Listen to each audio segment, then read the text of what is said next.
اللہ کے فضل، اس کی توفیق اور اس کی رحمت سے آج 26ویں پارے کے ساتھ ہمارا قیام مکمل ہوا۔ اللہ تعالی ہم سب کی طرف سے قبول فرمائے۔ 26ویں پارے میں 5 مکمل صورتیں اور ایک صورت کی 30 آیات شامل ہیں۔ جو مکمل 5 صورتیں ہیں اس میں پہلی صورت سورۃ الاحقاف ہے، دوسری صورت سورہ محمد ہے، پھر سورۃ الفتح ہے، پھر سورۃ الحجرات ہے، پھر سورہ قاف، اور آخری صورت آج کے پارے کی سورہ زاریات، اس کی پہلی 30 آیات آج کے پارے میں شامل ہیں۔ کل آیات اس کی 60 ہیں۔ احقاف کہتے ہیں ریت کے ٹیلے یا ریتلے میدان کو، اور یہ ایک علاقے کا نام ہے۔ کہتے ہیں کہ یہ کوئی بہت لمبا چوڑا علاقہ جو لاکھوں مربع میل پر پھیلا ہوا، اور اس میں ریت کے ٹیلے بہت زیادہ، اور یہ کہیں پہاڑ اور کہیں ٹیلے اور کہیں چٹیل میدان۔ یہ علاقہ اہم اس لیے تھا کہ یہ قوم عاد کا مسکن تھا۔ قوم عاد جو تباہ و برباد کر دی گئی، اس کا مسکن یہ علاقہ تھا، اس لیے اللہ تعالیٰ نے اس سورت کا نام ہی احقاف رکھا ہے۔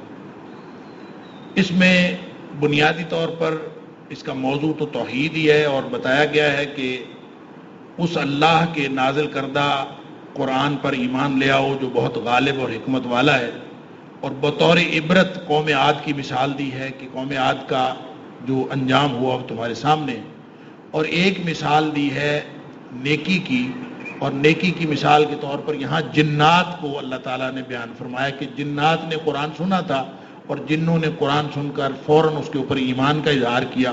تو یہاں 2 مثالیں، ایک طرف قوم عاد اور ایک طرف جنوں کی ایک تقریر ہے جو انہوں نے قرآن سن کر واپس جا کے اپنی قوم میں کی تھی۔ اللہ تعالیٰ نے اس تقریر کو قرآن کا حصہ بنا دیا۔ اس میں اس صورت میں سب سے پہلے ایک بات یہ کہی گئی ہے کہ شرک ایک بے دلیل چیز ہے۔ علم اور دانش کے میدان میں شرک کا کوئی تعلق نہیں، اور اللہ تعالیٰ نے فرمایا کہ اس کی نہ کوئی دلیل ہے، نہ کوئی کتاب ہے، نہ کوئی تاریخی بات ہے، نہ کوئی علمی بات ہے۔ ایتونی بکتاب من قبل ھذا او اثارۃ من علم ان کنتم صادقین، کہ مشرکوں کوئی چیز تمہارے پاس بطور دلیل ہے تو لے کے آؤ۔ کوئی دلیل گویا مشرکوں کے پاس نہیں ہوتی۔ پھر نبی پاک صلی اللہ علیہ وسلم اور قرآن پر جو اعتراضات کیے ہیں ان کا جواب دیا ہے۔ دیکھیں اتنا بڑا اعتراض ہے کہ قرآن نبی پاک صلی اللہ علیہ وسلم خود گھڑتے، ام یقولون افترا، وہ کہتے ہیں کہ نبی پاک صلی اللہ علیہ وسلم خود اس کو گھڑ لیتے ہیں، اپنی طرف سے بنا لیتے ہیں۔ اس کے جواب میں اللہ تعالیٰ نے کوئی لمبی چوڑی تفصیلات اور دلائل نہیں دیے کہ نبی پاک صلی اللہ علیہ وسلم اپنی طرف سے نہیں بناتے یا کچھ۔ اللہ تعالیٰ نے فرمایا کفا بہ شہیدم بینی و بینکم، اے حبیب صلی اللہ علیہ وسلم آپ یہ فرما دیجئے کہ میں اگر خود بناتا ہوں تو پھر اس میں تمہارا کیا مسئلہ ہے؟ میرا اللہ جانتا ہے کہ یہ قرآن کہاں سے آیا، اور قرآن اللہ کا کلام ہے۔ کفا بہ شہیدم بینی و بینکم، میرا اللہ گواہ کافی ہے، مجھے کسی اور ثبوت اور کسی اور دلیل کی ضرورت نہیں۔ یہ وہ بات ہے جو میں اکثر عرض کرتا ہوں کہ قرآن کو سچ ثابت کرنے کے لیے کسی خارجی دلیل کی ضرورت نہیں ہے، اسی طرح نبی پاک صلی اللہ علیہ وسلم کو سچا ثابت کرنے کے لیے کسی خارجی دلیل کی ضرورت نہیں ہے۔ اللہ کا قرآن بھی حق ہے، نبی پاک صلی اللہ علیہ وسلم کی رسالت بھی حق ہے، اور حق وہ ہوتا ہے جس کو ثابت کرنے کے لیے کسی خارجی دلیل کی ضرورت نہیں ہوتی۔ حق آپ اپنا ثبوت ہوتا ہے، لہذا قرآن آپ اپنا ثبوت ہے، نبی پاک صلی اللہ علیہ وسلم کی رسالت آپ اپنا ثبوت ہے۔ فرمایا کہ ان کو کہہ دیجئے قل ما کنت بدعا من الرسل، میں کوئی نیا رسول تھوڑی ہوں۔ حضرت آدم علیہ السلام سے لے کر حضرت عیسیٰ علیہ السلام تک اتنے رسول آتے رہے۔ ان اتبع الا ما یوحی الی، میں تو صرف یہ کام کرتا ہوں کہ جو مجھے وحی آتی ہے میں اس کی پیروی کرتا ہوں، اس کے علاوہ میری کوئی حیثیت نہیں۔ وما ادری ما یفعل بی ولا بکم، مجھے تو یہ بھی نہیں پتا کہ میرا انجام کیا ہونے والا ہے اور تمہارا انجام کیا ہونے والا ہے۔ اللہ اکبر۔ پھر آیت نمبر 15 اور اس سے آگے کی آیات میں والدین سے حسن سلوک کا حکم ہے۔ اللہ اکبر۔ فرمایا کہ ہم نے یہ تاکیدی حکم دیا ہے کہ ہر انسان اپنے والدین کے ساتھ اچھا سلوک کرے۔ دیکھیں تو صحیح اس کی ماں بیچاری کتنی اس نے تکلیف اٹھائی، اللہ اکبر، اس کو لے کے پھرتی رہی۔ وَحَمْلُهُ وَفِصَالُهُ 30 شَهْرًا، اور اس کی جو پریگنینسی کا اور جو رضاعت کا دودھ چھڑانے کا جو ٹوٹل پیریڈ تھا 30 مہینے اس پہ لگ گئے. اللہ تعالیٰ نے اس کو 30 مہینے یہاں پہ قرار دیا ہے کہ گویا دودھ چھڑانے اور حمل کی مدت یہ کل ملا کے 30 مہینے بنتے. دیکھیں ایک مسئلہ سمجھ لیجئے، سورہ بقرہ کی آیت نمبر 233 میں اللہ تعالیٰ نے فرمایا تھا والوالدات یرضعن اولادہن حولین کاملین، کہ مائیں اپنے بچوں کو دودھ پلائیں پورے 2 سال. اور اسی طرح سورہ لقمان کی آیت نمبر 14 میں اللہ تعالیٰ نے فرمایا وفصالہ فی عامین، دودھ چھڑانے میں 2 سال لگ جاتے ہیں. یعنی کل مدت رضاعت کتنی ہے؟ 2 سال. حولین کاملین، پورے 2 سال. یعنی زیادہ سے زیادہ اگر کوئی دودھ پلانا چاہے تو وہ 24 مہینے سے اوپر نہیں جا سکتا. تو یہاں فرمایا وحملہ وفصالہ 30 شہرا، کہ حمل کی مدت اور دودھ چھڑانے کی مدت کل ملا کے 30 مہینے بنتی ہے. اس سے ایک بات یہ بھی پتہ چلی کہ حمل کی کم از کم مدت 6 مہینے ہو سکتی ہے. یعنی اللہ تعالیٰ نے عام طور پہ تو 9 مہینے حمل کی مدت ہوتی ہے، تو اللہ چاہے تو 6 مہینے بعد بھی بچہ پیدا ہو سکتا ہے، اور یہ کم از کم مدت ہے. اور زیادہ سے زیادہ مدت دودھ چھڑانے کی وہ 2 سال ہے، اور کم از کم مدت حمل کی وہ 6 مہینے ہے. کل ملا کے 30 مہینے بن گئے. اس لیے اللہ تعالیٰ نے فرمایا کہ اس پہ 30 مہینے تو اس پہ لگ گئے. اور اس میں یہ بھی ہو سکتا ہے کہ حمل کی مدت اگر 9 مہینے ہو تو وہ جو رضاعت کی مدت ہے وہ کم تو کی جا سکتی، زیادہ نہیں کی جا سکتی. لہذا کل زیادہ سے زیادہ 30 مہینے. اب اللہ تعالیٰ نے یہاں پہ ایک بات حکم دیا ہے، فرمایا جب تمہاری عمر ہو جائے نا 40 سال، اللہ اکبر، تو پھر یہ دعا کیا کرو، رب اوزعنی ان اشکر نعمتک التی انعمت علی وعلی والدی وان اعمل صالحا ترضاه واصلح لی فی ذریتی انی تبت الیک وانی من المسلمین. یہ دعا کیا کرو کہ اللہ مجھے توفیق عطا فرما کہ میرے اوپر جتنی تیری نعمتیں ہوئی ہیں میں ان نعمتوں کا شکر کر سکوں، اور جو میرے اوپر انعامات ہوئے ان کا بھی میں شکر کر سکوں، اور جو انعامات میرے والدین کے اوپر ہوئے اس کا بھی میں شکر کر سکوں. اور پھر ساتھ یہ بھی دعا کہ وَأَنْ أَعْمَلَ صَالِحًا تَرْضَىٰ، اللہ مجھے ایسے عمل کرنے کی توفیق عطا فرما جس پر تو راضی ہو جائے، جو تجھے پسند ہے وہ عمل کرنے کی توفیق عطا فرما. وَأَصْلِحْ لِي فِي ذُرِّيَّتِي، اللہ میری اولاد میں بھی اصلاح فرما دے، میری اولاد کو بھی ٹھیک کر دے، ان کو ہدایت دے دے.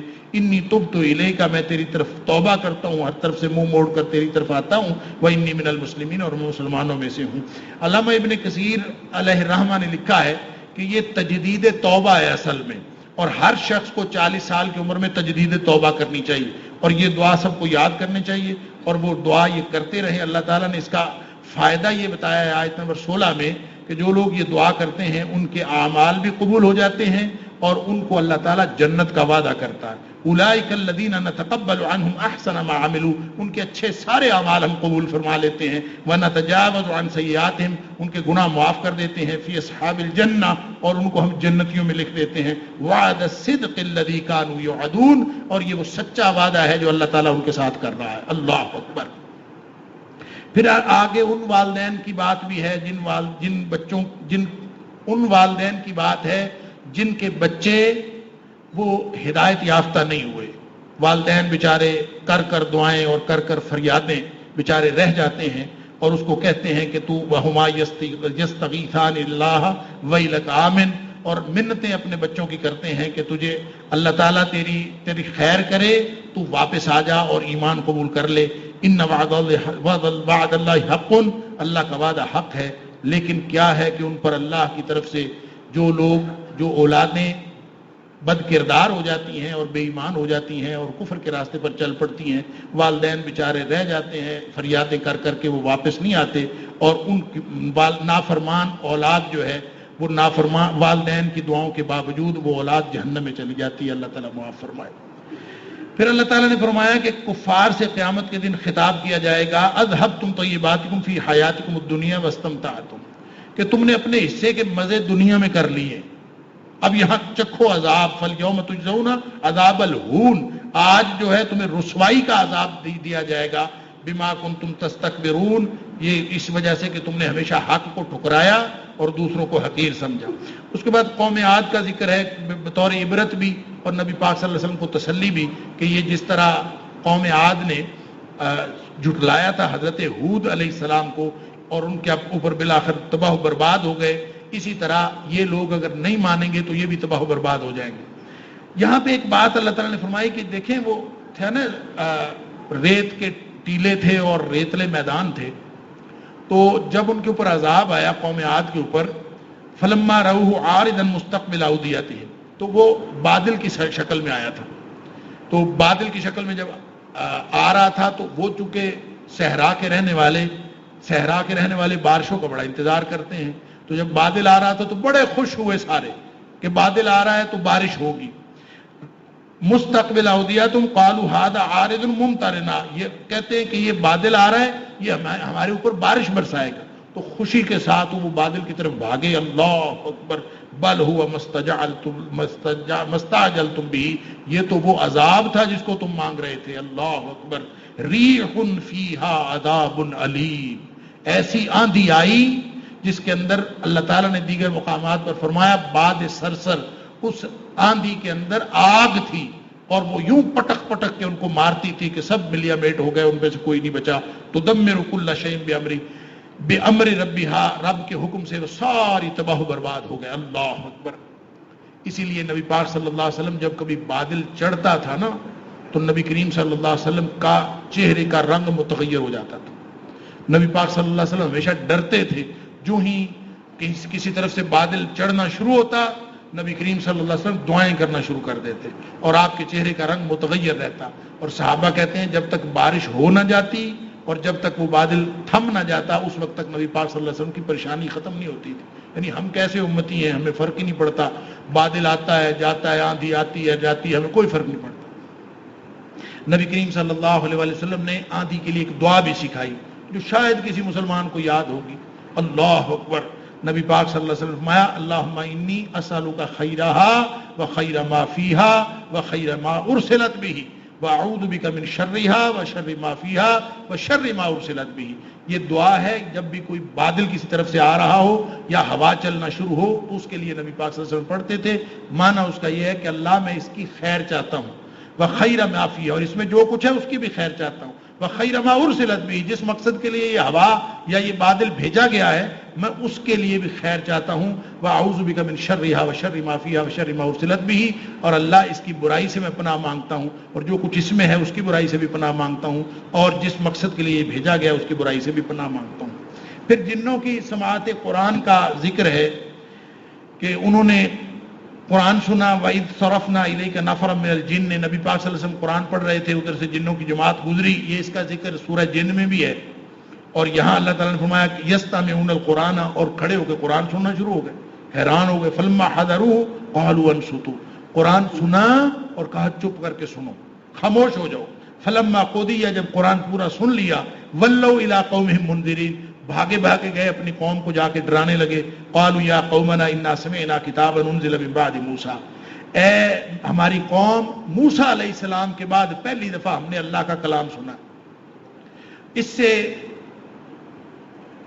جو مفسرین نے لکھا ہے اور خاص طور پہ عطا بن ابی رباح ایک بڑے جلیل القدر تابعی مفسر تابعی ہیں، وہ کہتے ہیں اس کا مطلب ہے جن یہودی تھے کہ انہوں نے موسیٰ علیہ السلام کے بعد ڈائریکٹ لنک کیا نبی پاک صلی اللہ علیہ وسلم کو قرآن کے ساتھ، درمیان میں انہوں نے انجیل کا ذکر ہی نہیں کیا. تو یہودی تھے اور وہ فوراً مسلمان ہو گئے. اور پھر انہوں نے یا قومنا اجیبوا داعی اللہ، اور جا کے تقریر میں یہ بھی کہا کہ تم اللہ کے نبی جو اللہ کا داعی ہے، اللہ کی طرف بلانے والا ہے، اس کی بات قبول کر لو، اور اگر قبول کر لو اور اس پر ایمان لے آؤ، یغفر لکم من ذنوبکم، تمہارے سارے گناہ معاف ہو جائیں گے، ویجیرکم من عذاب علیم، اور تم دردناک عذاب سے بھی بچ جاؤ گے. پھر یہ بھی کہا کہ اگر آج مان لو گے تو ٹھیک ہے، جو نہیں مانے گا اس کی خیر نہیں ہے. من لا یجب داعی اللہ، جو اللہ کے دعوت دینے والے نبی پاک صلی اللہ علیہ وسلم کی بات نہیں مانتا، فلیس بمعجز فی الارض، وہ دنیا میں کسی کو ہرا نہیں سکتا بلکہ وہ خود ہارا ہوا ہوگا. ولیس لہ من دونہ اولیاء، اس کا پھر کوئی دوست بھی اور کارساز بھی کوئی نہیں ہوگا. اولئک فی ضلال مبین، یہ لوگ کھلی گمراہی میں چلے گئے.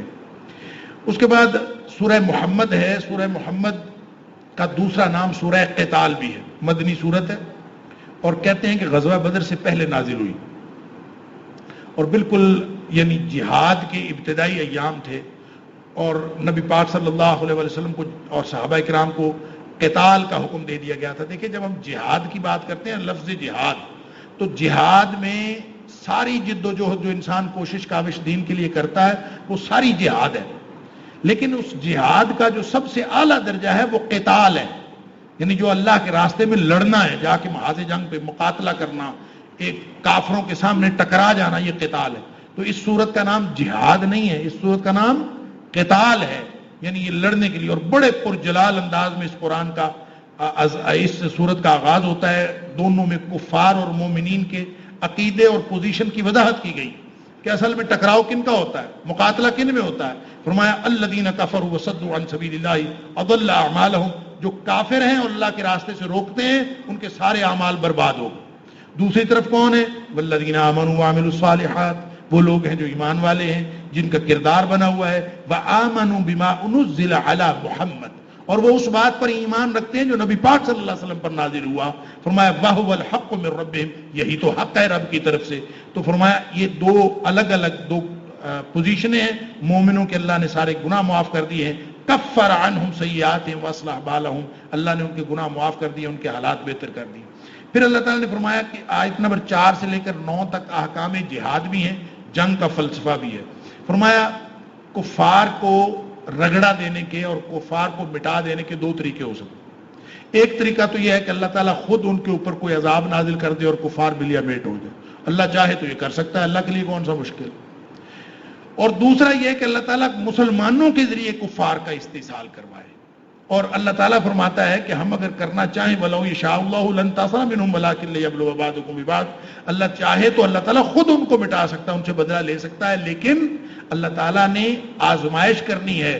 ان کا امتحان بھی جنگ لڑنے میں ہے، تمہارا امتحان بھی جنگ لڑنے میں ہے، تو دوہرا امتحان ہوتا ہے۔ وَلَٰكِن لِيَبْلُوَ بَعْضَكُم بِبَعْضٍ، اللہ تعالیٰ ایک دوسرے کے ذریعے سے آزماتا ہے، اور جو اللہ کے راستے میں قتل کر دیا جائے، وَالَّذِينَ قُتِلُوا فِي سَبِيلِ اللَّهِ، زیادہ سے زیادہ لڑتے ہوئے تمہیں یہی ڈر ہو سکتا ہے نا کہ تم قتل کر دیے جاؤ گے، مسئلہ ہی کوئی نہیں، جو قتل ہو گیا فَلَن يُضِلَّ أَعْمَالَهُمْ، ان کے اعمال کبھی ضائع نہیں ہوں گے، اللہ تعالیٰ ان کو جنت عطا فرما دے گا۔ یہاں فرمایا کہ جب کافروں کے ساتھ آمنا سامنا ہو جائے نا، فَضَرْبَ الرِّقَابِ، وہاں پھر رحم نہیں آنا چاہیے تمہیں، کافروں کی گردنیں مارو، حتی اذا اثخنتموہم فشدوا الوثاق، ایک تو یہ ہے کہ گردنیں مارتے مارتے کوشش کرو کہ سارے کافر بلیا بیٹ ہو جائیں۔ جب لڑائی شروع ہو جاتی ہے، حربی کافر جو آپ کے سامنے آ گئے ان کو زندہ نہیں چھوڑنا، مار دو ان کو سب کو۔ جب خون بہہ چکے، خوب پوری طرح تم نے خون بہا دیا، پھر جنگ تھم گئی، حتی تدع الحرب اوزارہا، جنگ رک گئی، تو پھر جو باقی بچے ہیں ان کو پکڑ لو، گرفتار کر لو، فشد الوثاق، باقی کے کافر جو ہیں ان کو گرفتار کر لو۔ اب جو گرفتار کر لیے ان کو کیا کرنا ہے؟ فرمایا ان کے دو کام ہو سکتے ہیں، فَإِمَّا مَنًّا بَعْدُ وَإِمَّا فِدَاءً، بعد میں آپس میں قیدیوں کا تبادلہ ہو جائے، یا آپس میں کوئی ڈائلاگ ہو، مذاکرات ہو، آپ ان کو ویسے ہی چھوڑ دیں تو چھوڑا جا سکتا ہے۔ مذاکرات بعد میں ہوں گے، ظاہر ہر جنگ کے بعد مذاکرات ہوتے ہیں، پوری دنیا میں جہاں کہیں جنگیں ہوتی ہیں بالآخر وہ مذاکرات کے ٹیبل پہ آنا پڑتا ہے، تو جب وہ آئیں گے تو چاہے آپ ویسے ہی چھوڑ دیں احسان کرتے ہوئے، وَأَمَّا فِدَاءً، یا آپ یہ بھی کر سکتے ہیں کہ وہ فدیہ لے کے چھوڑ دیں، کوئی نہ کوئی ان کے ساتھ آپ معاہدہ طے کریں کہ اتنا کچھ دو تو پھر ہم چھوڑیں گے۔ یہ اللہ تعالیٰ نے پورے جنگ کا فلسفہ اور حکمت اور پورا اس کا سیکوینس بتا دیا۔ فرمایا جو قتل ہو گئے ان کے اعمال اللہ ضائع نہیں کرے گا، سَيَهْدِيهِمْ وَيُصْلِحُ بَالَهُمْ وَيُدْخِلُهُمُ الْجَنَّةَ عَرَّفَهَا لَهُمْ، ان شہیدوں کو جب اللہ تعالیٰ جنت میں پہنچائے گا نا، تو جنت کے اندر داخل ہوتے ہی ان کا جو محل ہے نا، یہ اس کو ایسے پہچانیں گے کہ یہ اپنے دنیا والے گھر کو اتنا نہیں پہچانتے جتنا جنت والے گھر کو پہچانتے۔ عرفہا لہم، کسی سے پوچھنے کی ضرورت نہیں پڑے گی میرا گھر کدھر ہے، اللہ اکبر، اللہ فرماتا ہے عرفہا لہم، اللہ، ہم نے خوب پہچان کروا دی ہے، اور اس کو خود پتا ہوتا ہے جنتی کو میرا گھر کدھر ہے۔ فرمایا اصول قانون یہ ہے، یا ایھا الذین آمنوا ان تنصروا اللہ ینصرکم ویثبت اقدامکم، دیکھو تم اللہ کے دین کی مدد کرو، اللہ تمہاری مدد کرے گا، سادہ سا اصول ہے۔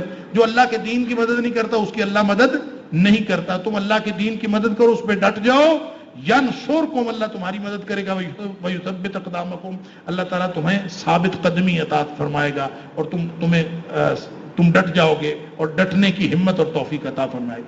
پھر فرمایا جنت کے اندر 4 نہریں، سبحان اللہ، یہ جنتیوں کا شوق بڑھانے کے لیے جہاں کہیں جنت کا ذکر آتا ہے وہ بھی شوق بڑھانے کے لیے، جہاں کہیں جہنم کا ذکر آتا ہے وہ اللہ کے عذابوں سے ڈرانے کے لیے، شاید ہم ڈر جائیں اور اللہ کے دین کی طرف آ جائیں۔ تو جنت کی فرمایا 4 نہریں ہیں، مثل الجنت التی وعد المتقون، جن متقیوں نے جنت میں جانا ہے ان کے لیے اللہ نے 4 نہریں بنائی ہیں۔ فیہا انہار من ماء غیر آسن، ایک تو خوش ذائقہ پانی ہے، سبحان اللہ، جو کبھی بھی خراب نہیں ہوگا۔ دوسری نہر دودھ کی ہے جس کا ذائقہ کبھی تبدیل نہیں ہوگا۔ تیسری نہر شراب کی ہے، لذیذ شراب، من خمر لذت اللہ للشاربین، انتہائی لذیذ شراب ہے۔ اور چوتھی نہر جو ہے انہار من عسل مصفا، وہ صاف شفاف شہد کی ہے۔ اور وَلَهُمْ فِيهَا مِن كُلِّ ثَمَرَاتٍ، ہر قسم کے پھل اس کے علاوہ ہیں۔ وَمَغْفِرَةٌ مِّن رَبِّهِمْ، اور سب سے بڑی بات ہے کہ اللہ کی طرف سے مغفرت ملے گی۔ یہ جو نہریں ہیں نا، اس کو نہر نہیں کہا، عربی میں نہر کہیں نا کسی چیز کو تو نہر کا معنی، یہ جس کو ہم اردو میں نہر کہتے ہیں وہ بھی ہوتا ہے اس کا معنی، اور نہر کا معنی دریا بھی ہوتا ہے، لیکن یہاں اللہ تعالیٰ نے انہار کہا ہے، یعنی نہر کی بھی جمع ہے۔ تو اس پر جو ہے وہ صحابہ کرام نے نبی پاک صلی اللہ علیہ وسلم سے پوچھا، تو ترمذی شریف میں ایک روایت ہے اور مسند احمد میں بھی ہے کہ نبی پاک صلی اللہ علیہ وسلم نے بتایا کہ اصل میں یہ بڑے بڑے چشمے ہوں گے، گویا سمندر ہوں گے، اس کے اندر سے نہریں نکلیں گی، یعنی بنیادی طور پر ایک بڑا سمندر ہوگا اور اس کے اندر سے نہریں نکلیں گی اور جنت کے سارے حصوں کو جائیں گی۔ ایک دوسری روایت میں آتا ہے کہ نبی پاک صلی اللہ علیہ وسلم فرمایا کہ جب اللہ سے جنت مانگنی ہو نا تو جنت الفردوس مانگا کرو۔ جنت الفردوس جو ہے وہ جنت میں سب سے اونچی جنت ہے، اور پھر نبی پاک صلی اللہ علیہ وسلم فرمایا جو جنت کی نہریں ہیں نا وہ بھی اسی سے نکلتی ہیں، یعنی جنت الفردوس سے نکلتی ہیں۔ تو گویا جو جنت الفردوس کے اندر یہ نہریں ہوں گی وہ سمندر کی سی شکل رکھتی ہوں گی، اور اس میں سے چھوٹی چھوٹی نہریں نکل کے وہ باقی ساری جگہوں پہ جاتی ہوں گی۔ بہرحال یہ شوق دلایا ہے، اور فرمایا کمن ہوا خالد فی النار، ایک طرف وہ جنتی ہیں دوسری طرف جہنمی ہیں، اللہ اکبر، جو ہمیشہ جہنم میں رہیں گے۔ وَسُقُوا مَاءً حَمِيمًا، ان کو کھولتا ہوا پانی پلایا جائے گا۔ فَقَطَّعَ أَمْعَاءَهُمْ، جس سے ان کی انتڑیاں کٹ کے باہر نکل آئیں گی، اللہ اکبر۔ تو اللہ تعالیٰ نے پھر یہاں منافقین کا ذکر بھی کیا ہے کہ جب منافقین کو پتہ چلا نا جہاد فرض ہو گیا ہے، اللہ اکبر، فرمایا یہ اس طرح مرنے لگے، ان کے اوپر اس طرح سے غشی طاری ہو گئی، نظر المغشی علیہ من الموت، جیسے موت کے وقت غشی طاری ہوتی ہے نا، اس طرح مرنے لگے، جان نکلنے لگی منافقین کی، اللہ اکبر۔ اور فرمایا کہ حکم قتال جب بھی آتا ہے ہر دور کے منافقین کے لیے وہ موت کا پیغام ہوتا ہے، وہ نہیں لڑنا چاہتے، اس لیے کہ ان کو تو اپنی جان پیاری ہوتی ہے، لہٰذا اللہ تعالیٰ نے منافقین کے رویے کا پول کھولا ہے اور فرمایا یہ اپنی خواہشات کے سبب نبی کریم صلی اللہ علیہ وسلم کے حکم کو چھوڑ دیتے ہیں، ان کے لیے عذاب علیم۔ اور فرمایا قرآن پر غور و فکر نہیں کرتے، تمہارے دلوں پر کیا تالے پڑے ہوئے ہیں۔ اور پھر اللہ تعالیٰ نے اعمال کی قبولیت کی بنیادی شرط بھی اس میں بتائی، یا ایھا الذین آمنوا اطیعوا اللہ واطیعوا الرسول ولا تبطلوا اعمالکم۔ آیت پر غور کر لیجئے، اے ایمان والو، اللہ کی اطاعت کرو، اللہ کے رسول صلی اللہ علیہ وسلم کی اطاعت کرو، ولا تبطلوا اعمالکم، اپنے اعمال ضائع نہ کر بیٹھو۔ کیا مطلب؟ جو اللہ اور اس کے رسول صلی اللہ علیہ وسلم کی اطاعت میں اعمال کرے گا وہ ضائع نہیں ہوں گے، اور جو اللہ اور اس کے رسول صلی اللہ علیہ وسلم کی اطاعت کی بجائے کسی اور کی اطاعت میں اعمال کرے گا اس کے اعمال ضائع ہو جائیں گے۔ یہ وہی بات ہے جو نبی پاک صلی اللہ علیہ وسلم فرمائی تھی کہ میں تم میں 2 چیزیں چھوڑ کر جا رہا ہوں، ہرگز گمراہ نہیں ہوگے جب تک تم ان 2 چیزوں سے چمٹے رہو گے، کتاب اللہ و سنتی، لن تضلوا ما تمسکتم بہما، جب تک ان 2 چیزوں سے چمٹے رہو گے کبھی گمراہ نہیں ہوگے۔ اس کے بعد سورہ فتح ہے، سبحان اللہ، انا فتحنا لک فتحا مبینا، مدنی صورت ہے، حدیبیہ سے واپسی پر نازل ہوئی۔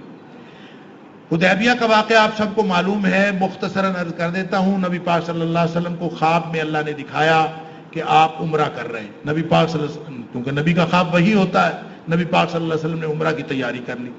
کفار مکہ نے تو نبی پاک صلی اللہ علیہ وسلم اور آپ کے ساتھیوں کو بے دخل کر دیا تھا مکہ سے، لہذا ان کا داخلہ ہی وہاں بند تھا، لیکن نبی پاک صلی اللہ علیہ وسلم تیاری کر لی، چلے عمرے کے لیے چلتے۔ جس کو پتا چلا وہ ساتھ تیار ہو گیا، 1400 صحابہ کرام تیار ہو گئے، عمرہ کریں گے، موجیں لگیں گی، خواب دیکھا ہے نبی پاک صلی اللہ علیہ وسلم۔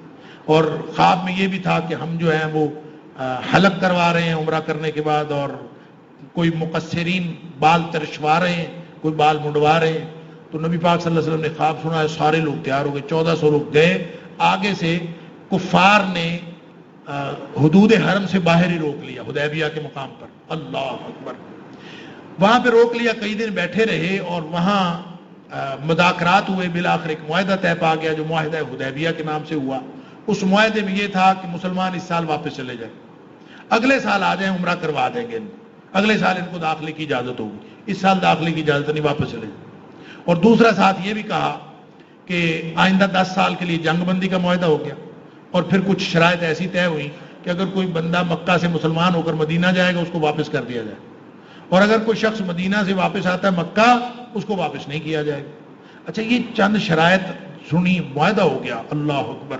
معاہدہ لکھتے وقت بھی حالات ایسے ہوئے، صحابہ کرام اس قدر دل گرفتہ ہوئے کہ جب معاہدہ لکھا جا رہا تھا، سہیل بن عمر اور نبی پاک صلی اللہ علیہ وسلم کے درمیان معاہدہ لکھا گیا. حضرت علی لکھ رہے تھے کہ یہ معاہدہ سہیل بن عمر اور محمد رسول اللہ صلی اللہ علیہ وسلم کے درمیان. تو وہ کہتا ہے ہم رسول ہی تو مانتے نہیں ہیں، اگر ہم رسول مان لیں تو مسئلہ نہ حل ہو جائے. تو اسی کا تو ہمارا جھگڑا ہے، ہم نے نہیں ماننا، لہٰذا یہ لکھو سہیل بن عمر اور محمد بن عبداللہ کے درمیان. حضرت علی رضی اللہ عنہ نے لکھ دیا تھا محمد الرسول اللہ.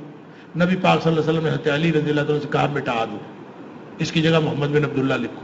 حضرت علی رضی اللہ تعالیٰ نے کہا میں نے نہیں مٹانا. نبی پاک صلی اللہ علیہ وسلم نے خود پوچھا کہاں لکھا ہوا ہے، آپ نے اپنے ہاتھ سے مٹا دیا. عجیب، سارے صحابہ حیران، کیا معاہدہ کر رہے ہیں.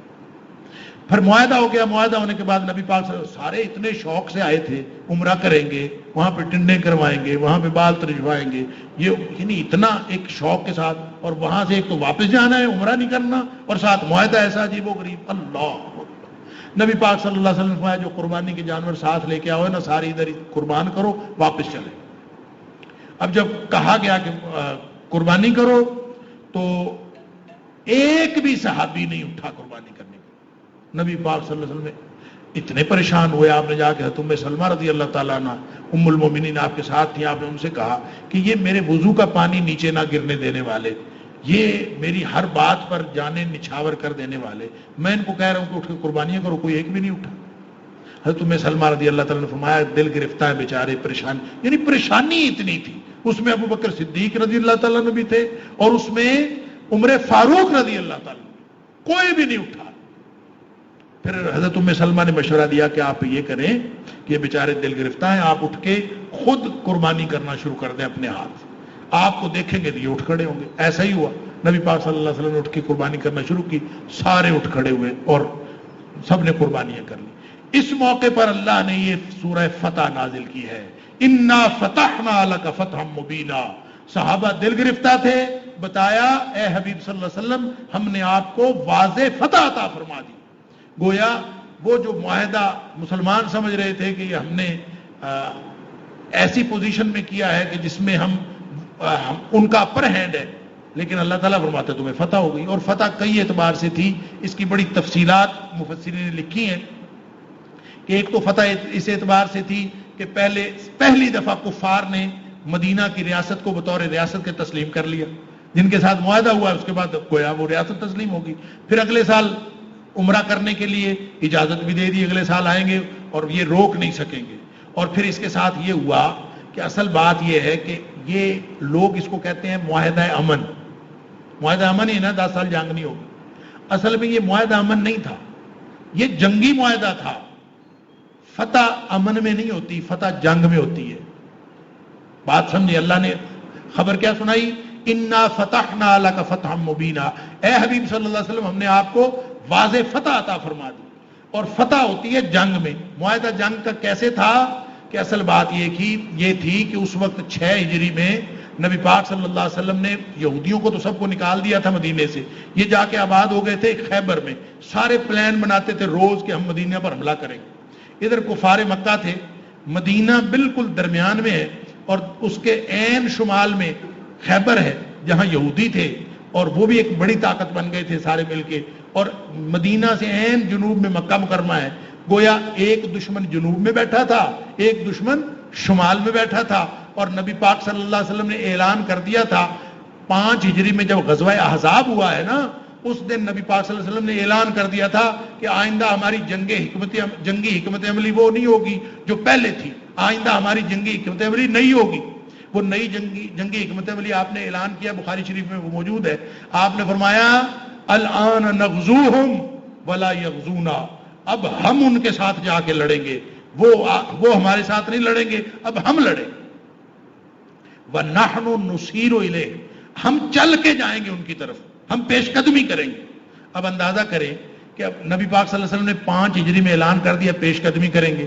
پیش قدمی کدھر کریں؟ اگر یہ خیبر کی طرف پیش قدمی کریں تو پیچھے سے خطرہ مکے والوں سے، اگر یہ مکے والوں کی طرف جنوب کی طرف پیش قدمی کریں تو پیچھے سے خطرہ یہودیوں سے۔ لہذا وہ جو جنگی پالیسی تھی، جو جنگی حکمت عملی نبی پاک صلی اللہ علیہ وسلم نے اعلان کر دیا تھا، اس پر عمل ممکن نہیں تھا جب تک ایسا معاہدہ نہ ہوتا۔ ادھر جنگ بندی کا معاہدہ ہوا، بے فکر ہو گئے، ادھر سے اس دشمن سے بے فکری ہو گئی، لہذا 6 ہجری میں یہ معاہدہ ہوا ہے، 7 ہجری میں نبی پاک صلی اللہ علیہ وسلم نے چڑھائی کی ہے خیبر پر، یہودیوں کا قلع کما کر دیا، اور 8 ہجری میں پھر مکے والوں کا بھی قلع کما کر دیا، کیونکہ 2 سال ہی لگے، 10 سال جنگ بندی کا معاہدہ تھا، تو پھر 10 سال جنگ نہیں ہوئی؟ نہیں، 2 سال بھی نہیں لگے، معاہدہ ٹوٹ گیا، اور معاہدہ توڑا بھی کافروں نے خود، نبی پاک صلی اللہ علیہ وسلم نہیں توڑا۔ تو یہ معاہدہ ایسا تھا تو جو جنگی حکمت عملی کا شاہکار تھا، کہ نبی پاک صلی اللہ علیہ وسلم کی جو جنگی حکمت عملی ہے یہ اس کا شاہکار ہے کہ بڑے دشمن میں انسان پھنسا ہوا ہو تو اس میں سے کیسے نکلنا ہے، رہتی دنیا تک نبی پاک صلی اللہ علیہ وسلم کا یہ حکمت عملی کا شاہکار، یہ رہنمائی کا باعث ہے۔ پھر اس میں نبی پاک صلی اللہ علیہ وسلم کی تعظیم اور توقیر کا حکم ہے کہ نبی پاک صلی اللہ علیہ وسلم پر صرف ایمان نہیں لانا بلکہ آپ کی مدد بھی کرنی۔ تعزیر کا مطلب ہوتا ہے ایسی مدد، ایک ہوتی ہے نصرت کہتے ہیں مدد کو۔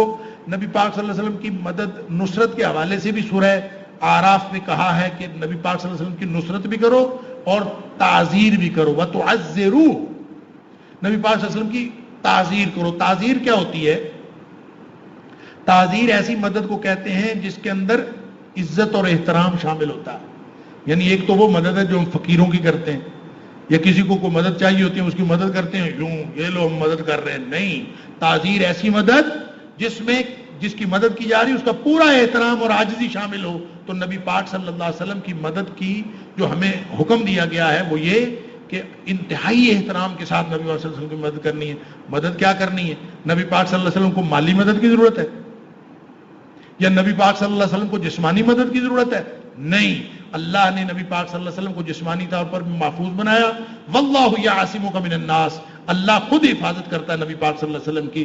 نبی کریم صلی اللہ علیہ وسلم کو تمہاری مدد کی کوئی ضرورت نہیں، اور نہ مالی مدد کی نبی پاک صلی اللہ علیہ وسلم کو ضرورت، آپ تو خود ہر چیز دے دیتے تھے، اللہ کے راستے میں صدقہ کر دیتے تھے۔ تو پھر وہ کون سی مدد ہے جو ہمیں کہا جا رہا ہے کہ اس کی تعزروہ و توقروہ، اس کی توقیر کرو اور اس کی مدد کرو؟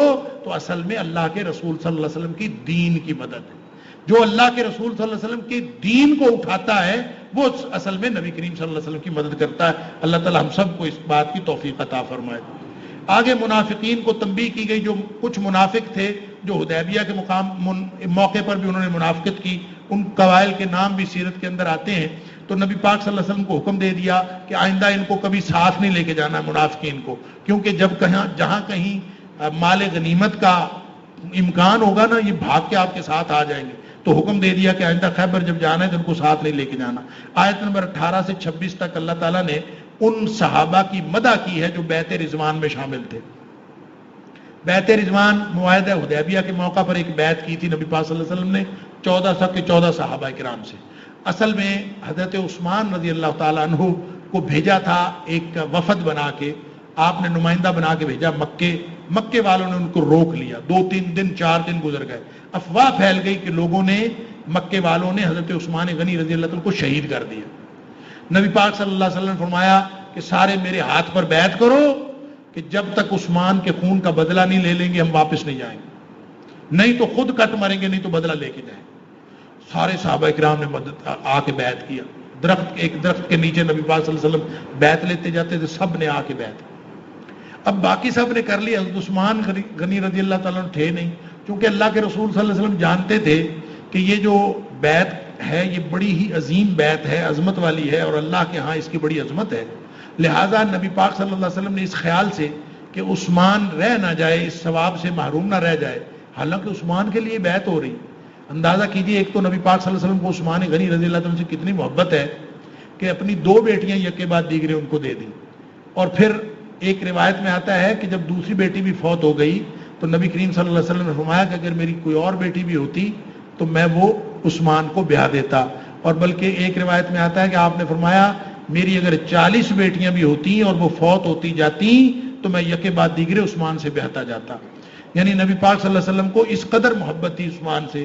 اب عثمان گئے ہوئے ہیں وہاں، انہی کے خون کا بدلہ لینے کے لیے نبی پاک صلی اللہ علیہ وسلم تیار ہو گئے ہیں، 1400 صحابہ کو کٹوانے پر تیار ہو گئے ہیں عثمان کے خون کا بدلہ لینے کے۔ اللہ، اندازہ کیجیے۔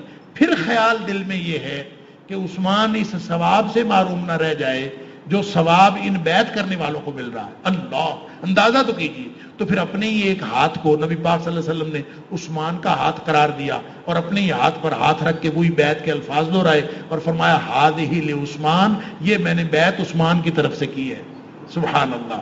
اللہ تعالیٰ نے فرمایا لقد رضی اللہ عن المؤمنین اذ یبایعونک تحت الشجرہ، یہ جو درخت کے نیچے بیٹھ کے جتنے مومنین نے اے حبیب صلی اللہ علیہ وسلم آپ کے ہاتھ پر بیعت کی ہے نا، ہم سب سے راضی ہو گئے، اللہ سب سے راضی ہو گئے۔ یہ بدبخت کئی ایسے کہتے ہیں کہ کچھ صحابہ کے دلوں میں کچھ اور تھا، 1400 صحابہ کرام ساتھ ہیں، اللہ تعالیٰ فرماتا ہے میں سب سے راضی ہو گیا۔ تو جو کہتے ہیں نا کچھ اور تھا، اللہ فرماتا ہے فعالم ما فی قلوبہم، ان کے دلوں میں کیا تھا کیا نہیں تھا وہ ہم سب جانتے ہیں، دلوں کا حال اللہ جانتا ہے تو راضی ہوا۔ لہذا جو منافق نبی پاک صلی اللہ علیہ وسلم کے ساتھیوں کے بارے میں کوئی بات کرے وہ خود منافق ہے، اگر وہ نبی پاک صلی اللہ علیہ وسلم کے صحابہ کے بارے میں ایسی کوئی بات کرے۔ اس کے بعد نبی پاک صلی اللہ علیہ وسلم کو بتایا کہ یہ جو خواب ہے نا یہ اللہ نے سچا کیا ہے، لقد صدق اللہ رسولہ الرؤیا بالحق، یہ جو نبی پاک صلی اللہ علیہ وسلم کو خواب آیا تھا نا اس پہ پریشان نہیں ہونا، یہ خواب سچا ہے، اگلے سال پورا ہو جائے گا، اور اگلے سال پھر پورا ہوا۔ لَتَدْخُلَنَّ الْمَسْجِدَ الْحَرَامَ، تم یقین انشاءاللہ آمنین محلقین، کہ آئندہ تم اگلے سال یقیناً داخل ہوگے اور مسجد حرام میں جاؤ گے، عمرہ کرو گے، موجیں کرو گے، اور بال جو ہے کٹواؤ گے، حلق کرواؤ گے، یہ سارا کچھ ہوگا۔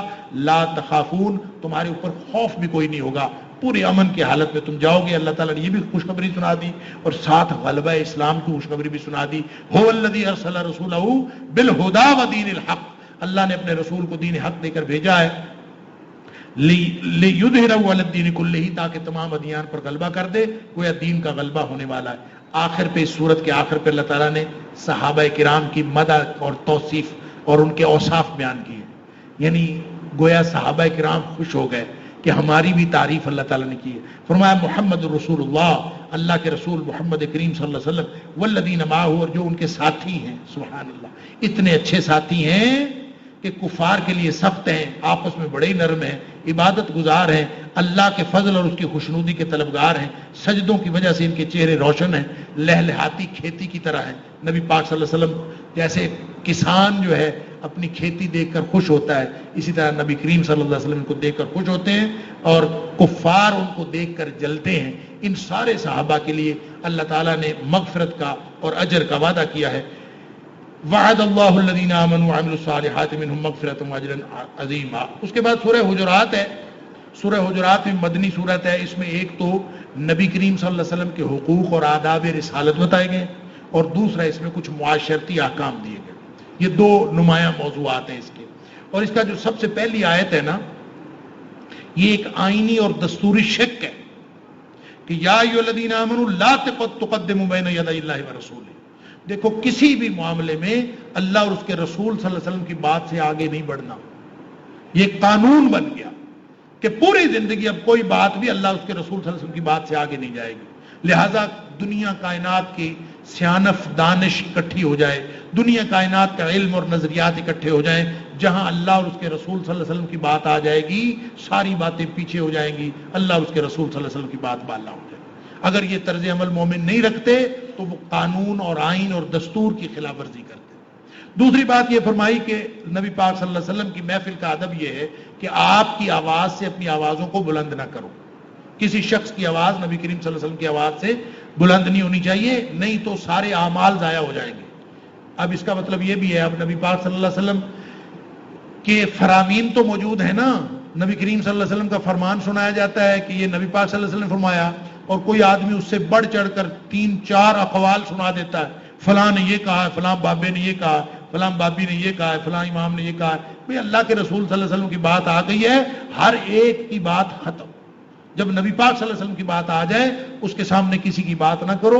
لا ترفعوا اصواتکم فوق صوت النبی، نبی پاک صلی اللہ علیہ وسلم کی بات آ جانے کے بعد اس کے اوپر کسی کی بات نہ کرو، آواز بلند نہ کرو، نہیں تو سارے اعمال ضائع ہو جائیں گے۔ ایک دوسرے کی طرح نبی پاک صلی اللہ علیہ وسلم کو نہ پکارو جیسے ایک دوسرے کو پکارتے ہو، اور اسی طرح دیوار کے پیچھے سے بھی نبی پاک صلی اللہ علیہ وسلم کو نہ پکارو، آپ کی اطاعت کرو۔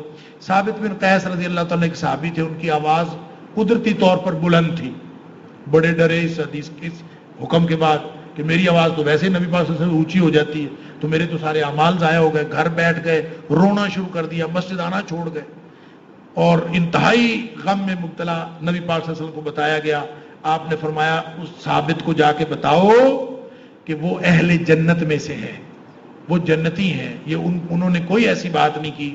آواز قدرتی کسی کی پچ آف وائس بلند ہوتی ہے تو اس میں کوئی حرج نہیں ہے، اصل بات نبی پاک صلی اللہ علیہ وسلم کی بات سے اپنی بات کو اونچا کرنا۔ کہتے ہیں یہ یمامہ میں شہید ہوئے، جنگ یمامہ میں شہید ہو گئے مسلمانوں کی طرف سے لڑتے ہوئے۔ اس کے بعد مسلمانوں کے باہمی حقوق اور معاشرتی آداب کی بات ہے۔ باہم لڑائی اگر کسی کی ہو جائے، 2 گروہ ہو جائیں، صلح کرا دیا کرو۔ اگر صلح ہونے کے باوجود کوئی گروپ لڑتا ہے تو تم سب مل کر اس کے خلاف لڑو جو ظالم ہے۔ پھر فرمایا ایک دوسرے کی تحقیر نہ کرو، ایک دوسرے کو مذاق نہ اڑایا کرو، عیب نہ لگاؤ ایک دوسرے پر، برے القاب سے نہ پکارو، بدگمانی سے بچو، تجسس میں نہ پڑو، ٹو نہ لگایا کرو ایک دوسرے کی۔ یہ وہ ساری چیزیں ہیں جو انسان اگر کرتا ہے تو معاشرے کے اندر خرابیاں ہوتی ہیں، آپس کے تعلقات خراب ہوتے ہیں۔ اور ایک بات یہ فرمائی کہ غیبت نہ کیا کرو۔ غیبت یہ ہے کہ کسی شخص کی ایسی بات کی جائے اس کی غیر موجودگی میں جو اگر وہ موجود ہوتا تو اس کو پسند نہ ہوتی۔ وہ ظاہر سچی بات ہوگی یا جھوٹی ہوگی۔ صحابہ پوچھتے ہیں اللہ کے رسول صلی اللہ علیہ وسلم ایسی بات اگر ہم کریں جو اس میں موجود ہو تو پھر آپ نے فرمایا پھر ہی تو غیبت ہے۔ اگر آپ نے وہ غیر موجود اگر ایسی بات کی جو جھوٹ ہے تو پھر تو بہتان ہوا، وہ تو بہت بڑا گناہ ہے۔ لہذا آپ نے فرمایا کہ کوئی چھوٹی سے چھوٹی ایسی بات جو اس کو پسند نہیں آپ خام خواہ اس کی غیر موجودگی میں کریں، یہ غیبت ہے، اور اتنا بڑا گناہ ہے۔ فرمایا ایسا ہے جیسے کوئی شخص مردہ بھائی کا گوشت کھائے۔ اللہ اکبر!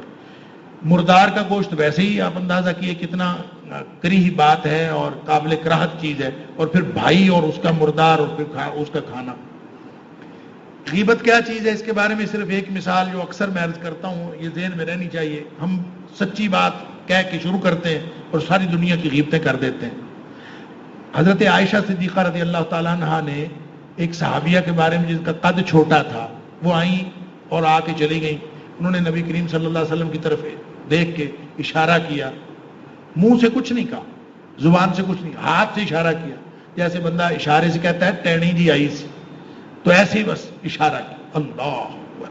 نبی کریم صلی اللہ علیہ وسلم فرمایا ظاہر ہے اب یہ بات اگر اس کے سامنے ہو، اب اس کا قد تو چھوٹا ہے، یہ حقیقت ہے، اور لیکن آپ اس کے سامنے ایسی بات کریں تو اس کو پسند آئے گی؟ نہیں پسند آئے گی۔ تو نبی پاک صلی اللہ علیہ وسلم فرمایا عائشہ تو نے غیبت کی ہے، اور فرمایا تو نے ایسی غیبت کی ہے، ایسا گناہ کیا ہے کہ اگر یہ سمندر میں ملا دیا جائے تو یہ سمندر کے رنگ کو بدل کے رکھ دے۔ اس کا مطلب یہ ہے کہ جس معاشرے میں غیبت ہوتی ہے نا، وہ سارا معاشرہ وہ ایک انتہائی خراب معاشرہ ہو جاتا ہے، اس کا رنگ بدل جاتا ہے، آپس کے معاشرتی تعلقات خراب ہو جاتے ہیں۔ اللہ تعالیٰ ہم سب کو ایک دوسرے کی عزت اور توقیر کرنے کی توفیق عطا فرمائے۔ اس کے بعد سورہ قاف ہے، سورہ قاف مکی ہے، اس کا نام ایک باسقات بھی ہے۔ باسقات کا مطلب بلند و بالا۔ اس کی ایک آیت نمبر 10 کے اندر اللہ تعالیٰ نے فرمایا وَالنَّخْلَ بَاسِقَاتٍ لَهَا، یہ جو کھجور کا درخت ہے بلند و بالا، اس کی اللہ تعالیٰ نے مثال دی کہ جب بارش ہوتی ہے تو مختلف چیزیں اگتی ہیں۔ یہ سورہ قاف ایک مختلف یوں کہہ لیں مضامین کا مجموعہ ہے۔ اس میں پیدائش، باس بعد الموت، قیامت، حساب کتاب، جنت جہنم، ثواب و عقاب، ترغیب و ترہیب، ساری چیزیں اس میں شامل ہیں۔ اس کو سن کر فکر آخرت پیدا ہوتی ہے۔ اس لیے نبی پاک صلی اللہ علیہ وسلم ایک عرصہ تک سورہ قاف جو ہے جمعہ کے خطبے میں پڑھتے رہے۔ ایک صحابیہ کہتی ہیں کہ نبی پاک صلی اللہ علیہ وسلم ہر جمعے میں یہ پڑھتے تھے، اور اتنا عرصہ پڑھتے رہے کہ میں نے سن کر خطبے میں سن کر یہ زبانی یاد کر لی سورہ قاف۔ کہ نبی پاک صلی اللہ علیہ وسلم اس میں پڑھتے کیوں؟ اس سے فکر آخرت پیدا ہوتی ہے. اس سے یہ بھی پتہ چلتا ہے کہ نبی پاک صلی اللہ علیہ وسلم کا جو خطبہ بالعموم ہوتا تھا وہ فکر آخرت پر ہوتا تھا، اور تقریر اصل وہی ہوتی ہے جو فکر آخرت پر کی جائے. اس میں اللہ تعالیٰ نے عذاب یافتہ قوموں کی سے عبرت بھی دلائی ہے کہ پہلے لوگوں نے تکذیب کی اور وہ بھی مارے گئے، اور پھر اللہ تعالیٰ نے فرمایا کہ سب سے زیادہ لوگوں کو آخرت کے بارے میں شک ہوتا ہے کہ پتہ نہیں دوبارہ جی اٹھنا ہے کہ نہیں. فرمایا افعینا بالخلق الاول، کیا ہم پہلی دفعہ پیدا کر کے تھک گئے ہیں جو دوسری دفعہ ہم پیدا نہیں کر سکیں گے. اللہ اکبر. پھر فرمایا قیامت کے دن جب حساب ہوئے گا تو ہر آدمی کے ساتھ 2 فرشتے آئیں گے، ایک نے ریکارڈ اٹھایا ہوگا، ایک پیچھے سے ہانک رہا ہوگا. اللہ اکبر. اور پھر دنیا میں جن لوگوں کو سمجھ نہیں آتی تھی اس دن اس کی آنکھ بڑی تیز ہوگی، ہر چیز وہ دیکھ رہا ہوگا کہ کیا ہو رہا ہے اور کیا نہیں. اور فرمایا ہر ناشکرا منکر حق. اللہ اکبر. پوری خصوصیات بتائیں. جہنمی جو جہنم میں جائیں گے کیسے ہوں گے؟ ہر ناشکرا جو حق کا انکار کرنے والا، نیکی سے روکنے والا، حدود اللہ کو توڑنے والا، شک ڈالنے والا دین کے اندر، خود بھی شکوک و شبہات میں مبتلا، اللہ کے ساتھ دوسروں کی خدائی کا قائل. فرمایا ایسا جو بھی ہے اس کو پکڑ کے جہنم میں ڈال دو. یہ حکم ہوگا. اللہ اکبر. شیطان وہاں بہانے بنائے گا، کہے گا میں نے اس کو کوئی نہیں گمراہ کیا، یہ خود ہی گمراہ ہو گیا تھا. اللہ تعالیٰ فرمائے گا اس شیطان کو بھی پکڑو، اس کو بھی پکڑو، دونوں کو جہنم میں ڈالو. اللہ اکبر. فرمایا جو جنت میں جائیں گے وہ قلب منیب جو ہے وہ جنت میں جائے گا. قلب منیب. قلب منیب کون ہوتا ہے؟ وہ دل جو ہر طرف سے منہ موڑ کر ایک اللہ کا ہو جائے، وہ قلب منیب ہے. فرمایا جو قلب منیب ہے، من خشی الرحمن بالغیب، جو بغیر دیکھے اللہ سے ڈرتا ہے. جنت دیکھی کوئی نہیں، شوق بڑا جنت کا. جہنم دیکھی کوئی نہیں، ڈرتا بڑا ہے اس سے. من خشی الرحمن بالغیب، بغیر دیکھے اللہ سے ڈرتا ہے. وجاء بقلب منیب، جھکا ہوا دل لے کے، رجوع کرنے والا دل اگر لے آیا، فرمایا ان کو کہا جائے گا ادخلوها بسلام، سلامتی کے ساتھ جنت میں داخل ہو جاؤ. ذالک یوم الخلود، اب یہ ہمیشہ ہمیشہ تمہیں جنت میں رہنا ہے. اللہ تعالی ہم سب کو ان میں سے بنائے. لہم ما یشاؤون فیہا، فرمایا اس میں ہر وہ چیز ہے جس کی وہ خواہش کریں گے. اس کے علاوہ یعنی جنت کی نعمتوں میں ہر وہ چیز جس کی خواہش انسان کرے گا. ولدینا مزید، آدمی خواہش کر کر کے جو مرضی مانگ لے، اللہ تعالیٰ فرماتے ہیں ہمارے لیے، ہمارے پاس اس کے لیے اس سے زیادہ بھی ہے. انسان خواہش سے جتنا زیادہ مانگ لے گا، بڑی سے بڑی خواہش کر لے، وہ بھی پوری ہو جائے گی. اس کے علاوہ اللہ فرماتا ہے والدینا مزید. وہ کیا ہے والدینا مزید؟ یہ وہ بات ہے جو اللہ کے رسول صلی اللہ علیہ وسلم فرمائی. جنتی جنت میں چلے جائیں گے تو ایک دم ایک طرف سے آواز آئے گی، ایک فرشتہ پکارے گا یا اہل الجنہ، اور جنتیوں بات سنو. جنتی سارے متوجہ ہوں گے اور وہ کہے گا اللہ نے تم سے ایک وعدہ کیا تھا، آج اللہ وہ وعدہ پورا کرنا چاہتا. جنتی حیران ہو جائیں گے، ہر چیز تو مل گئی، ہر خواہش پوری ہو گئی، اور پیچھے کیا رہ گئی؟ اس پر پھر اللہ تعالیٰ حجاب ہٹا دیں گے، اپنا دیدار کروائیں گے. جنتیوں کو اتنی لذت محسوس ہوگی کہ اس کے مقابلے میں جنت کی نعمتیں ہیچ محسوس ہوں گی. وہ ہے ولدینا مزید. اللہ تعالیٰ ہم سب کو ان میں سے بنائے. آگے سورہ زاریات ہے. سورہ زاریات کی پہلی 30 آیات آج کے پارے میں شامل ہیں. سورہ زاریات میں شروع میں اللہ تعالیٰ نے ہواؤں، فرشتوں، کشتیوں کی قسم کھائی ہے، اور قسم کھا کے اصل اس کا موضوع یہ ہے کہ قیامت کا وقوع پذیر ہونا یقینی، اور اس دن جنتیوں کو جنت ملے گی. جو نیک لوگ ہیں، وہ اہل تقوی، وہ جنت میں جائیں گے. ان کی صفات بیان کی ہیں. نیکیاں کرنے والے ہر وقت نیکیاں کرتے رہتے ہیں، رب کے دیے پر خوش رہتے ہیں. اللہ اکبر. راتوں کو اٹھ کو عبادت کرتے ہیں، سحری کے وقت استغفار کرنے والے، اپنے مال میں سے غریبوں مسکینوں کا حق نکالنے والے، یہ سارے جنت میں جائیں گے. اللہ اکبر. آگے اللہ تعالیٰ نے تاریخی قانون جو ہے جزا و سزا کا، اس کی گواہی دی ہے کہ کتنی قومیں برباد ہوئیں. تم بھی اگر اللہ کے راستے پر نہیں آؤ گے تو برباد ہو جاؤ گے. ان کی کہانی سنانے سے پہلے ابراہیم علیہ السلام کا ذکر کیا. اصل میں ذکر کرنا تھا لوط علیہ السلام کی قوم کا، جن کو تباہ و برباد کیا. تو لوط علیہ السلام حضرت ابراہیم علیہ السلام کے بھتیجے تھے اور اسی دور میں تھے. فرشتے جب آئے تو لوط علیہ السلام کی قوم پر عذاب لے کے، لیکن وہ پہلے آ گئے حضرت ابراہیم علیہ السلام کے پاس. ابراہیم علیہ السلام کے ساتھ آ کے گفتگو ہوئی. ابراہیم علیہ السلام نے سلام دعا کے بعد جا کے بھنا ہوا بچڑا لا کے ان کے سامنے رکھ دیا. اللہ اکبر. اب وہ فرشتے تھے، وہ کیا کھائیں؟ فرشتے تو کھاتے ہی کوئی نہیں. لہذا وہ فرشتوں نے نہیں کھایا تو ابراہیم علیہ السلام ڈر گئے. ڈر اس لیے گئے کہ جو شخص کسی کے گھر سے کھانا نہیں کھاتا اس کا مطلب ہے دشمن ہے. جو میرے گھر سے کھانا نہیں کھا رہے اس کا مطلب ہے کسی بدنیتی سے آئے ہیں. انہوں نے کہا ڈرنے کی کوئی بات نہیں ہے. قالوا لا تخف، ڈرنے کی کوئی بات نہیں ہے، ہم تو اللہ کی طرف سے فرشتے ہیں. اور وبشروا بغلام علیم، ساتھ ہی ایک خوشخبری دے دی کہ اللہ تعالیٰ نے خبر دی ہے کہ اللہ تعالیٰ تجھے بیٹا عطا فرمانے والا ہے. بابا جی بوڑھے تھے 100 سال کے اور کوئی 90 سال عمر اماں جی کی. اماں جی نے سن لیا پیچھے سے کہ بیٹا، حیران ہو گئی، اپنے چہرے پہ ہاتھ مارتی ہوئی چیختی ہوئی آئیں. وقالت عجوز حکیم، کہ میں بڈھی کھوسٹ ہوں، اس دور میں بیٹا ہوگا. اللہ اکبر. قالوا كذلك قال ربك، فرشتوں نے کہا تیرے رب نے اسی طرح پیغام بھیجا ہے. اور انہ هو الحکیم العلیم، جانتا بھی وہ ہے، حکمتیں بھی اسی کو پتہ ہے، ہمیں تو نہیں پتہ، ہم تو خبر دینے والے ہیں کہ اللہ تجھے بیٹا عطا فرما دے. اللہ تعالیٰ مجھے اور آپ کو قرآن سمجھنے اور عمل کرنے کی توفیق عطا فرمائے. وآخر دعوانا الحمدللہ رب العالمین.